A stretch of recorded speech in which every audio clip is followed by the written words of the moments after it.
Bonjour à tous et bienvenue sur le podcast La Voix de FB Avocat, le podcast qui vous parlera de sujets divers et variés liés à l'immigration, aux droits des étrangers et de la nationalité française et à bien d'autres sujets juridiques. Je suis maître Fatou Babou, avocate au barreau de Bordeaux. Je suis une passionnée de droits des étrangers et mon objectif est de partager avec vous mes expériences quotidiennes, mes avis et mes conseils.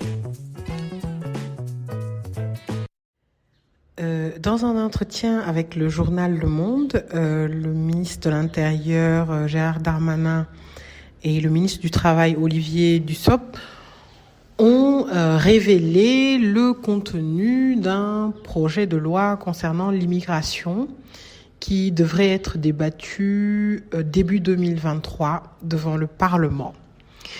Donc je vais vous annoncer les principales mesures, en tout cas que j'ai pu retenir, et vous donner mon avis sur ce qui va être mis en place. Alors, tout d'abord, le ministre de l'Intérieur a fait ressortir nettement les difficultés d'exécution des obligations de quitter le territoire français. Donc, il constate d'une part que les chiffres ne sont pas bons parce que certaines personnes exécutent elles-mêmes les obligations qu'elles ne sont pas comptabilisées et que finalement les 10% annoncés ne reflètent pas la réalité. Bon, je pense que c'est vrai. Personnellement, je pense que c'est vrai que les chiffres sur l'immigration déjà, que ce soit l'immigration illégale, en tout cas, ne sont pas exacts parce qu'il y a sans doute beaucoup de personnes qui ne sont pas comptabilisées. Effectivement, les exécutions d'OQTF, parce que moi-même j'ai des clients qui exécutent de plein droit, eux tout seuls avec leurs propres moyens les OQTF, et ce n'est pas enregistré. Donc sur ce, le ministre propose de créer d'inscrire toutes les personnes qui sont destinataires d'un arrêté portant obligation de quitter le territoire français sur le fichier des personnes recherchées. Bon, je trouve que j'ai quand même une certaine réserve par rapport à cette mesure parce que il faudrait voir quelle est la destination de cette liste de personnes recherchées. Alors il explique que c'est pour pouvoir finalement, même à la frontière, nettement comptabiliser, mais je pense que c'est une mesure qui pourrait aller très très très loin. D'autant plus qu'il annonce qu'il souhaite réduire les voies de recours parce qu'il y a trop de voies de recours et trop de délais. Effectivement, le recours d'une obligation de quitter le territoire français devant le tribunal administratif suspend l'exécution de cette obligation. Donc déjà, il y a plusieurs types d'obligations de quitter le territoire avec un délai de 30 jours, 15 jours, 48 heures. Certaines décisions sont assorties d'interdiction de retour. Bref, effectivement, il y a des voies de recours. Donc il annonce la réduction de ces voies de recours. On verra ce que ça va donner. Déjà, il y a quand même les garanties d'ordre juridictionnel, des garanties d'ordre légal, voire même d'ordre conventionnel, que la France doit assurer. Donc, droit à un recours effectif, article 13 de la CEDH. On verra ce qui nous sera proposé, mais moi, personnellement, dans la pratique quotidienne, je ne vois pas 12 voies de recours pour contester une obligation de quitter le territoire français. Non. Il y en a pour le tribunal en tout cas, il y en a qu'un seul. C'est le recours devant le tribunal administratif compétent qui suspend cette décision-là. Donc moi, je ne vois pas ce nombre, je ne décompte pas. Et puis le tribunal juge quand même en 3-4 mois maximum. C'est pas question non plus de 12 mois. Donc si le tribunal confirme l'OQTF est définitive et elle n'est pas et le recours, l'appel n'est pas suspensif. Donc il faut pas oublier non plus que c'est la jurisprudence qui a défini qu'une obligation de quitter le territoire français était exécutoire pendant un délai d'1 an. Donc moi sur ce côté-là, je ne pense pas que ça soit la solution. À mon avis, justement, il faut des garanties de recours effectifs, donc renforcer les garanties. Donc pour en tout cas garantir un examen approfondi et détaillé de la situation du requérant au regard de la réglementation. Maintenant, si vraiment il y a eu un recours, vraiment il y a eu, je veux dire, la personne ne remplit aucune condition, peut-être prolonger les effets de l'OQTF en indiquant que un nouveau titre ne peut pas, et que ça soit parfois cette fois-ci des dispositions légales et non jurisprudentielles. Expliquer que l'étranger ne pourra pas solliciter de nouveaux titres, sauf dans les cas suivants. Voilà. Tant qu'il n'exécute pas l'OQTF, il ne peut pas, et que seule l'exécution permettra finalement non seulement de le réadmettre en France selon d'autres conditions et autres. Mais je suis quand même assez mitigée pour cela. Donc, il parle d'exécution rapide. C'est pas une question de rapidité, il faut que ça soit effectif. Parce que je vous dis, je connais des personnes qui ressortent du territoire français et qui rentrent le lendemain. Donc c'est pas une question d'exécution rapide, c'est une question d'exécution effective de l'OQTF. Donc ça, c'était une des premières mesures quand même assez importantes. Le ministre donc annonce que concernant les demandes d'asile, il va falloir délocaliser la Cour nationale du droit d'asile, donc la CNDA. La CNDA quand même conserve un caractère assez solennel. En tout cas pour moi, avocate, je n'y vais pas souvent, mais lorsque j'y vais quand même, je sens au plus profond de moi l'examen des situations des requérants, parce que la Cour interroge le requérant, contrairement au tribunal administratif où la procédure est écrite. Donc, je ne sais pas. Ça aussi, je ne sais pas. Je veux dire, il y a vraiment des sujets sur lesquels je ne vais pas me prononcer parce que peut-être je n'ai pas une maîtrise suffisante des éléments, mais surtout, c'est que les conséquences peuvent être assez graves. Donc, sur cette délocalisation de la CNDA, je ne suis pas très sûre. Le ministre annonce entre autres un examen de français. Alors, il parle beaucoup d'intégration, d'assimilation de la culture française, donc un examen de français obligatoire pour les titres pluriannuels. Alors, je suis d'accord, c'est une mesure que j'approuve. Alors, attention, il faut pas non plus donner des épreuves de Master 2. Oui, il y a un minimum, mais il y a un minimum à connaître, un minimum à respecter pour s'intégrer dans la société. Donc, je suis tout à fait d'accord que ce test soit exigé, en tout cas, sous réserve qu'il soit équilibré. Voilà, équilibré. Une personne qui n'a pas le bac, pas le CEP, on va pas non plus lui demander de rédiger un livre ou une thèse. Donc, mais c'est une mesure qui me semble équilibrée. Ensuite, il y a eu dans le discours du ministre de l'Intérieur et celui du ministre du Travail une volonté de valoriser l'immigration professionnelle. C'est une mesure quand même qui j'approuve, mais totalement. Alors, attention, je l'approuve, mais pas au détriment de l'immigration familiale, bien entendu, parce qu'on a quand même des droits et principes, notamment l'article 8 de la CEDH, avec le droit au respect à la vie privée familiale quand même, qui exige, par exemple, pour un étranger qui vit régulièrement sur le territoire français, d'avoir sa famille à côté. D'avoir le conjoint français, d'avoir le conjoint, les enfants et autres. Donc, tout ça, ce sont des acquis qu'il faut impérativement maintenir. Maintenant, concernant le travail, oui, il y a une pénurie de main-d'œuvre, donc il parle même de la demande du patronat. Il y a une très grande pénurie de main-d'œuvre. Donc, tout d'abord, avec cette liste de métiers en tension, qui est choisie, enfin, une liste de quelques métiers, une trentaine répartis par région. Moi, je trouve que la liste actuelle n'est absolument pas adaptée à la réalité.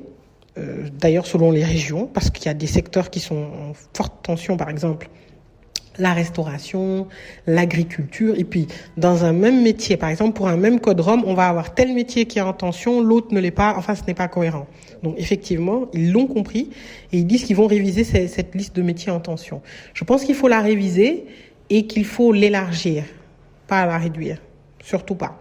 Voilà, nous mettre un métier tel que, je sais pas moi, façonneur, bois, voilà, des métiers rares, c'est bien, mais il y a des métiers courants, par exemple assistante de vie, homme de ménage, technicien de surface, serveur polyvalent en restauration, cuisinier. Ce sont des métiers qui sont extrêmement demandés. Et les entreprises dans ces secteurs d'activité-là souffrent véritablement et c'est dans toute la France, hein, c'est dans toute la France. Alors, ils parlent de zones côtières, zones agricoles, mais dans toute la France, il faudra élargir ce métier-là. En tout cas, faire une liste qui corresponde à la réalité. Donc, le ministre Olivier Dussopt parle de simplification des procédures, mais je suis totalement d'accord à voir ce qu'ils vont nous proposer. Il parle également d'une mesure de dispense d'autorisation de travail pour les étrangers qui sont déjà titulaires d'un titre salarié. Et ça, je suis entièrement d'accord. Aujourd'hui, la réglementation exige qu'à chaque fois qu'un étranger change d'employeur, il doit solliciter une nouvelle autorisation de travail. Mais effectivement, que ce soit pour les intérimaires, pour les contrats à courte durée, ce n'est pas logique. Donc, dispense de cet AT, ça, c'est vraiment quelque chose que j'approuve intégralement. Alors, il y a l'épineuse question des étrangers en situation irrégulière, les sans-papiers. Et il nous parle donc de renforcer la circulaire Valls en facilitant la régularisation de ces étrangers à condition qu'ils exigent de travailler dans dans un secteur en tension. Alors, ça, par contre, j'ai beaucoup de choses à dire là-dessus. D'abord, la circulaire Valls, qui est soi-disant appliquée, n'a pas de portée réglementaire. Donc, c'est-à-dire, c'est une circulaire, on ne peut pas obliger les préfectures à l'appliquer et on ne peut pas évoquer les dispositions de la circulaire devant un tribunal. D'une part. D'autre part, exiger qu'un étranger ait un bulletin de salaire pour être régularisé, donc aider de travail, c'est inciter cet étranger-là à l'illégalité. Et c'est ce qui se passe actuellement. On a énormément d'étrangers de trafic de faux documents. Pourquoi ? Parce que dans la circulaire Valls, il est inscrit que pour avoir un titre de séjour salarié, il faut justifier d'une ancienneté de séjour de 5 ans et de 24 bulletins de salaire, et de 8 bulletins de salaire sur les 24 derniers mois, ou une ancienneté de séjour de 3 ans et de 24 bulletins de salaire. Donc ça, ce n'est pas logique. Il ne faut absolument pas renforcer cette disposition-là. Moi, je suis d'accord pour. Et puis, il y quand même dit que les étrangers sans papier sur le territoire français, selon une durée suffisamment ancienne, ça aussi, c'est inciter les étrangers à venir s'établir de manière clandestine et à rester sur le territoire français. Moi, c'est pas quelque chose que j'approuve. Moi, mon idée vraiment, c'est d'abord, il faut stopper parce que si les dispositions sont mises en place, d'autres vont venir, vont attendre le temps. C'est ce qui se passe. Les clients qui viennent nous voir en cabinet, ils disent, maître, je suis là depuis 3 ans, je suis au courant de la loi, j'ai mes 24 bulletins de salaire. Voilà, je veux être régularisé. Arrivé à la préfecture régularise. C'est pas logique. Il faudrait tout d'abord permettre à toutes les personnes qui sont présentement, c'est-à-dire à l'entrée de la loi en vigueur sur le territoire français, de pouvoir accéder à ces métiers-là avec ou sans bulletin de salaire. Parce que cette histoire d'exiger des bulletins de salaire, c'est absolument incohérent. Et puis, à mon avis, il faudra 2 dispositions législatives. Une disposition législative avec application immédiate, mais pour les personnes présentes sur le territoire français au moment de cette loi uniquement, et appliquer une autre loi qui va s'appliquer prendre d'autres dispositions pour les personnes arrivant, et peut-être une disposition plus sévère. Ces dispositions-là permettraient de lutter contre l'immigration illégale, le trafic de faux papiers et le travail illégal. Parce que et puis, on dit aux personnes, voilà, même si vous n'avez pas de titre de séjour, travaillez, et puis après vous serez régularisé. Et d'un autre côté, non seulement c'est inciter à le travail illégal, mais surtout c'est exposer les entreprises à des sanctions quand même assez graves. Donc je pense que, je ne sais pas, peut-être qu'il y a forcément, ils ont dû penser à ça, mais si c'est tel qu'ils l'annoncent qu'ils vont rédiger la loi, je ne pense pas ce sera pas un succès, ça j'en suis sûre. Alors, ils ont parlé de la création d'un titre de séjour portant la mention métier en tension. Bon, on va voir ce que ça va donner. Simplification des passeports talents, ça c'est inévitable et je suis entièrement d'accord. Le passeport talent, c'est un très beau titre de séjour, mais effectivement c'est encore compliqué de l'avoir, quelquefois des blocages et plein d'autres choses. Donc je suis à 100% pour la simplification de ce passeport talent-là. Donc, le ministre parle entre autres je reviens un peu sur les OQTF. J'ai rigolé quand même en lisant l'interview du Monde, dans lequel il précise que les préfets se chargeront de mener la vie impossible aux étrangers, qui sont sous OQTF. Par exemple, un exemple, c'est qu'ils ne percevront plus de prestations sociales. Mais je ne sais pas s'ils sont au courant, mais c'est le cas. C'est le cas. Les étrangers qui sont sous OQTF n'ont plus de droit ni à la CAF, ni à un logement social, mais absolument rien du tout. Et je ne sais pas, je pense pas que le préfet ait le temps de rendre la vie impossible à un étranger sous OQTF. Non. Effectivement, je conçois que ça soit un problème, mais je pense que il faudrait plutôt élargir les effets. D'abord, présenter des voies de recours sûres et effectives, afin qu'il soit démontré qu'un examen approfondi de la situation, parce que très souvent les préfectures examinent de manière tout à fait aléatoire et très rapide les situations, alors qu'il n'y a pas d'examen poussé. Donc les voies de recours pour une obligation de quitter le territoire doivent être effectives, et si elles sont jugées effectives et si la légalité de la décision préfectorale est confirmée par les juridictions, à ce moment-là, en étendre la portée, c'est-à-dire par exemple dire qu'il ne pourra plus y avoir de demande de titre ou une quelconque admission sans durée, par exemple, si la personne, sauf bien sûr des exceptions, conjoint de français, parent d'enfants français et bien d'autres. Donc, ça, j'ai quand même apprécié ce projet de loi, cette volonté, parce que c'est quand même nécessaire. Actuellement, c'est très très difficile. Alors, il y a un autre, volet sur lequel je n'ai pas entendu de mesure, c'est sur la procédure. Alors actuellement, il y a un effort de dématérialisation des procédures en droit des étrangers, dématérialisation complète. On a fait le test. Il y a beaucoup de dysfonctionnements de la plateforme de l'ANEF. Énormément. Ce qui conduit les avocats à faire des référés mesures utiles. J'en fais tout le temps. Une personne, depuis 3 mois, n'arrive pas à renouveler son titre. Elle envoie un courrier à la préfecture, malgré les décisions du Conseil d'État, qui exigent aux préfectures de proposer une voie alternative de dépôt de dossier.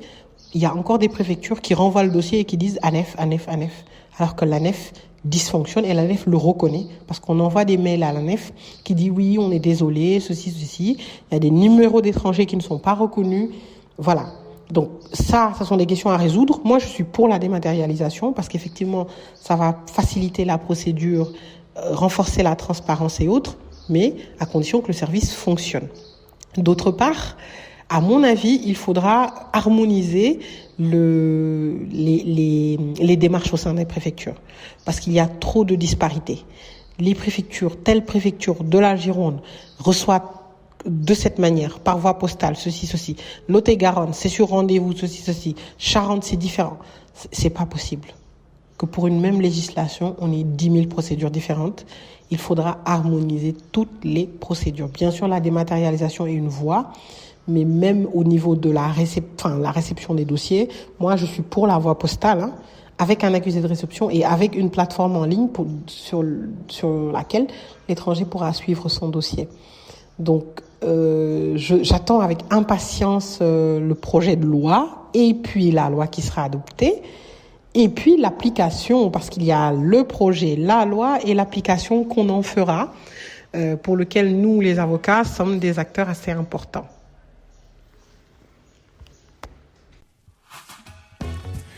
Merci de votre fidélité. C'était la voix de FB Avocat.